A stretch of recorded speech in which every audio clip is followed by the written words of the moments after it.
Kumusta mahal na mga mangangalakal at mamumuhunan? Ang proyekto ay nakikipag-ugnayan system, Guru Markets. Magsimula tayo sa ilang buod ng impormasyon tungkol sa korporasyon. Kung interesado ka, maaari mong i-pause ang video.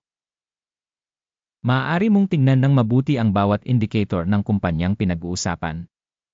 Ngayon ay susuriin natin ang kasalukuyang mga pangunahing tagapagpahiwatig ng kumpanya. Carvana Co. Ticker, CAO. Ang pagsusuring ito ay batay sa kasalukuyang impormasyon mula noong Hulyo 18, 2025. Ayon sa klasifikasyon Guru Markets, kumpanya Carvana Co. nabibilang sa subkategory Auto Trade, 25 organisasyon ang nakikilahok sa pagtatasa. Makikita natin ang mga huling desisyon sa pagtatapos ng video na ito. Pangkalahatang marka para sa kumpanya, -4 sa 0 puntos. Ang average na marka para sa subkategory ay 0.2 puntos. Kung titignan mo ng malawak sa loob ng stock market sa kabuuan, makikita natin na ang average na score para sa market sa kabuuan ay 1.8 points. Laban sa isang minus na rating, 4 na puntos Carvana Co. Sa pamamagitan ng paghahambing ng paggalaw ng presyo ng stock ng kumpanya Carvana Co. at pagbabahagi ng subkategory, nakita natin na sa nakalipas na 12 buwan ang mga share ng kumpanya Carvana Co. nagpakita ng pagbabago ng 143.6%. 56% ay laban sa mga pagbabago sa presyo sa subkategory. Market capitalization ng isang korporasyon Carvana Co. nagkakahalaga ng $74.11 bilyon. Ang market capitalization ng subkategory ay $188 bilyon. Ang halaga ng libro ng kumpanya ay tinatayang nasa $1.4 bilyon. Ang capitalization ng libro ng subkategory ay $48 bilyon. Paghahambing ng mga bahagi ng merkado at halaga ng libro, makikita natin ang mga sumusunod.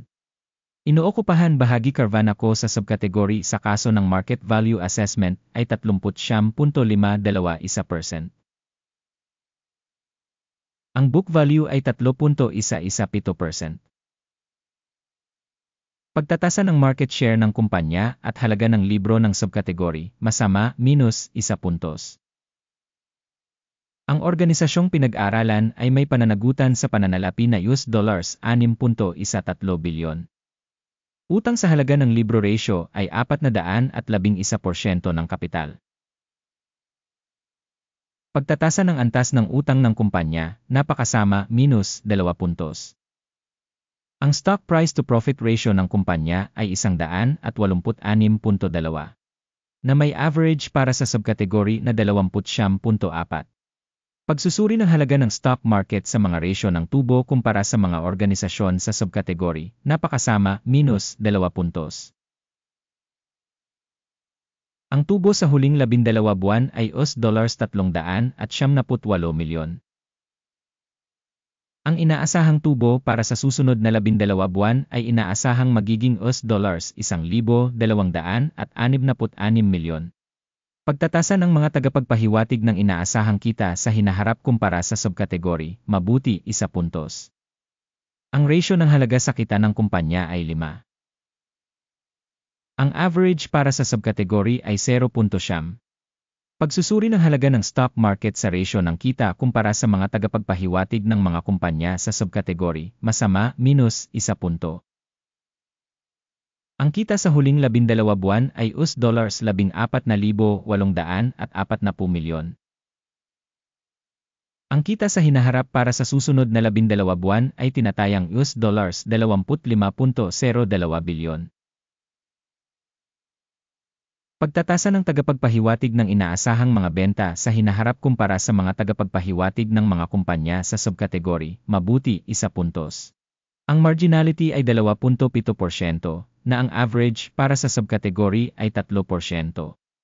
Pagtatasa ng kakayahang kumita kumpara sa mga tagapagpahiwatig sa subkategory, passable, 0 puntos. Ang bahagi ng kumpanya sa mga tuntunin ng bilang ng mga tauhan ayon sa subkategory ay 7.68%, na 414% mas mababa kaysa sa market capitalization share. Ang halaga ng kapital bawat empleyado ng organisasyon ay 4,259,000 dolyar. Habang para sa subkategory ito ay 829,000 dollars. Pagsusuri ng kapital ng merkado ng kumpanya sa bawat empleyado kumpara sa mga tagapagpahiwatig ng mga kumpanya sa subkategory, passable, 0 puntos. Ang halaga ng kita sa bawat empleyado ng kumpanya ay 22,500 dolyar. Average ng subkategory, $28,200. Pagsusuri ng kita sa bawat empleyado kumpara sa mga tagapagpahiwatig ng mga kumpanya sa subkategory, passable, 0 puntos. Ang dami ng kita sa bawat individual na empleyado ng organisasyon ay 853,000 dolyar. Subkategory, $931,000. Benta sa bawat rating ng empleyado kumpara sa mga numero ng subkategory, passable, 0 puntos. Ang dami ng mga transaksyon sa pagbebenta ay tumutugma sa 9.9% na may average para sa subkategory na 7.1%.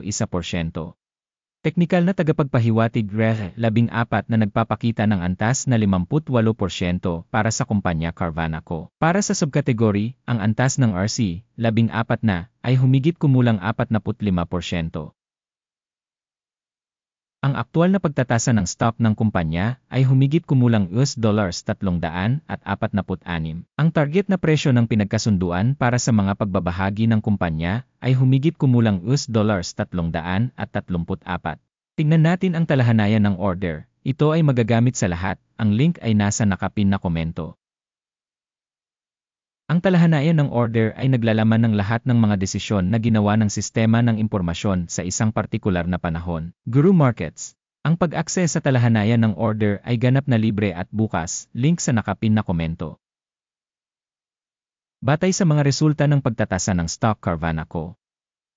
Sistema ng impormasyon at sanggunian para sa pagsusuri ng stock Guru Markets, isang desisyon ang ginawa. Buksan ang deal para sa pagbebenta sa presyong $346.1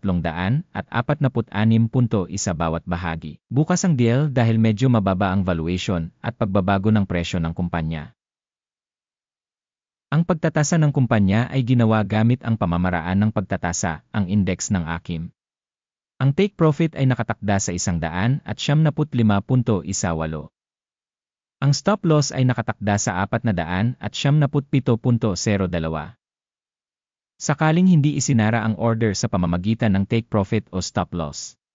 Sa kasong ito, automatikong naayos ang order batay sa mga resulta ng pangangalakal noong Agosto 17, 2025 o sa huling araw ng kalakalan bago ang petsang ito. Ticker, EAA, magiging pangunahing buy order. Ang video para sa pangunahing order ay naipublish na sa channel na ito. Sa kaso ng pagsasara ng isa sa mga order, ang pangunahing o pagbabalanse ng isa. Ang isa pang order ay naayos sa aktwal na presyo. Salamat sa lahat ng nanonood ng video na ito at sa paggamit ng information system, Guru Markets.